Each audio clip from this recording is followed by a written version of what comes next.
సింగరేణి ఆజీవని ఏరియాలో సివిల్ కాంట్రాక్టర్లు తోటి కాంట్రాక్టర్లపై దౌర్జన్యాలకు దిగిన ఉదాంతం సంచలనం సృష్టించింది. పెద్దపల్లి జిల్లా గోదావరిఖని మార్కండేయ కాలనీలో ఈ ఘటన చోటు చేసుకుంది.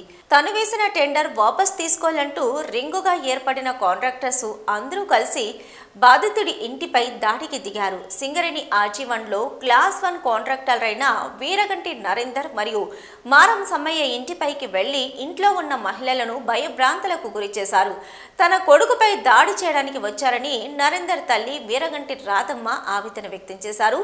రాధమ్మ మాట్లాడుతూ సుమారు 50 మందికి పైగా కాంట్రాక్టర్లు మా ఇంటిపైకి దాడికి దిగారని, తన కుమారుడు స్వయంగా టెండర్ వేశాడే గాని ఎవరికి అన్యాయం చేయలేదని, నా కుమారుడికి ఏదైనా ప్రాణహాని జరిగితే వారిదే బాధ్యతంటూ పోలీస్ స్టేషన్లో ఫిర్యాదు చేశామన్నారు.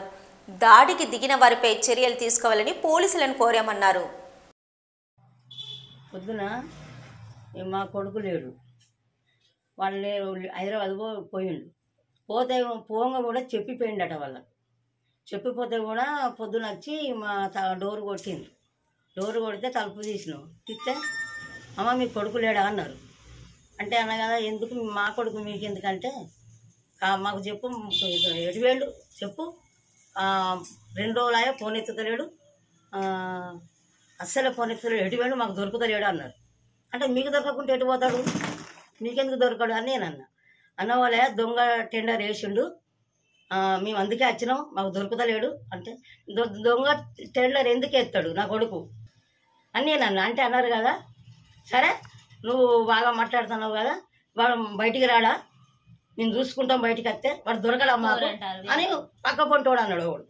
అంటే ఇంకోటి అన్నాడు కదా, ఆయన దొంగ టెండర్ వేయవలసి వచ్చిన పని ఏముంది అని మళ్ళా అన్న. అంటే అన్నాడు కదా, ఇగో వేసిండు, గందుకే మేము వచ్చినాం, వేసిండంటే అది ఎందుకు వేసిండో మీకెరక, వాడు వేసేటోడు కాదు, వాడు ఒకరి గురించి ఆలోచిస్తాడు కానీ వాని గురించి కూడా ఆలోచించుకోడు, అందరు బతకాలని అంటాడు నా కొడుకు. మీ డోరు కొట్టి మీ కొడుకేడమ్మా అన్నారు.